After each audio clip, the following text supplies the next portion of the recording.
It's important that you allow the oven to cool completely before any type of cleaning.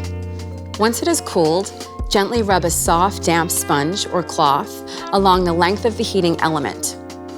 Do not use any abrasive cleaning agents. Otherwise, you may damage the metal surface.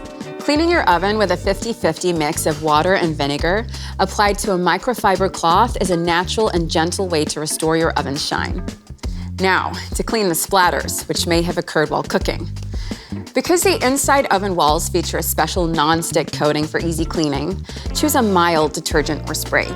Take a soft, damp cloth and apply the cleaning agent to the cloth, not the oven surface. Again, to avoid damaging the non-stick surface. Try to avoid touching the quartz heating elements as much as possible. Before plugging your smart oven back into the power outlet and turning the oven on, let all the surfaces dry thoroughly.